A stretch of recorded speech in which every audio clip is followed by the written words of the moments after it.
When you hear the name Confucius, what's the first thing that pops into your head? For a lot of us, it's this image of a really stern, maybe even kind of stuffy old philosopher. But what if I told you that picture is, well, it's mostly wrong? Today, we're going to peel back those layers and find the deeply human, super practical wisdom of a man who is way more passionate and joyful than you'd ever guess. We're going to look at his guide to living a truly fulfilling life. So, yeah, let's start right there. Beyond all the statues and the ancient texts, who was this guy really? What was the real Confucius actually like? I think the answer is going to surprise you. Now, what's so cool about this quote is that it's not from some historian writing centuries later. Nope. This is how Confucius told one of his students to describe him. This is Confucius in his own words. A guy so wrapped up in the love of learning he forgets to eat, so filled with joy from a new discovery that his troubles just melt away, and so engaged in life he doesn't even notice he's getting old. That doesn't sound like a rigid old sage to me. That sounds like someone with a pure, passionate love for life. But all that passion wasn't just chaotic energy. Confucius had a clear framework for how to navigate the world, a kind of internal guidance system. Let's call it the noble person's inner compass. And this is the absolute core of his practical philosophy, and it's laid out in 4 really elegant steps. First, set your will on the way. That just means having a clear purpose, a true north for your life.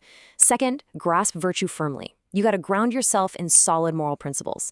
Third, align with benevolence. Basically, make human kindness and empathy your default setting. And finally, find recreation in the arts. Engage with music, with poetry, with culture, things that feed your spirit. It's a whole system for inner balance. You've got your purpose, your principles, your kindness, and your joy.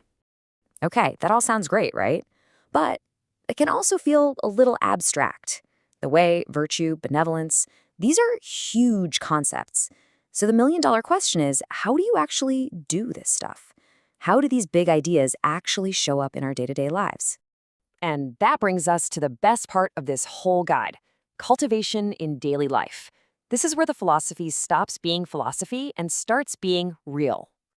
You see, Confucius had this amazing mindset of constant, everyday learning. He famously said that if he's walking with 2 other people, he's guaranteed to have a teacher. He didn't mean a formal teacher, of course. He meant that every single person you meet is an opportunity to learn and improve yourself. And this is how he did it. It's a brilliant 2-part process. When you see someone do something good, admire it. Try to emulate that quality. But, and this is just as important, when you see someone's flaws, don't just sit there and judge them. Instead, you turn the mirror on yourself and ask, wait, do I have that same fault? Suddenly, every interaction, good or bad, becomes a lesson in self-growth. All right, let's talk about money and success. We live in a world that is obsessed with this stuff, but Confucius offers this totally radical alternative. For him, true wealth wasn't about what you had in the bank. It was an inner state of joy and contentment. Any riches you get dishonestly, he said they were meaningless, like a floating cloud. Just there one moment, gone the next, and not really real. And to really drive this point home, he said that even if he had nothing but plain rice to eat, water to drink, and his own bent arm for a pillow, he could still find joy in the middle of it all. Now, this isn't about glamorizing poverty. It's about finding a source of happiness inside yourself so that no matter what happens on the outside, nobody can take it away from you. That right there is real freedom. So what's the payoff? What's the emotional result of living this way? Well, according to Confucius, it creates a huge difference in your state of mind. It's the difference between a life of composure and a life of anxiety. This is probably one of the most powerful comparisons in his entire work. The noble person, the one who cultivates themselves, is described as open, at ease, and composed. Just solid. In total contrast, the petty person is described as always anxious and distressed, constantly worried, constantly on edge. I mean, which one of those sounds better to you? Which state do we all want to live in? And here's the absolute key. This state of inner peace, this deep composure, it doesn't just happen by accident. It's not about luck or just having the right personality. It is the direct result of putting in the work, of practicing all that daily self-cultivation we've been talking about. Now, I know this might all sound a little intimidating, like it's some impossible standard to live up to, but Confucius saw it completely differently. For him, this wasn't about reaching some finish line. It was about the journey itself, a never-ending one. I mean, listen to this. This is the master himself just overflowing with humility. Someone basically calls him a perfect sage, and he immediately shuts it down. He's like, whoa, how could I ever dare claim that? Instead, he defines himself by the process, not by some fancy title. He says he's just a guy who never gets sick of learning and never gets tired of teaching. And this, for me, is the most encouraging part of his whole philosophy. The goal isn't to become perfect. The goal is just to make progress.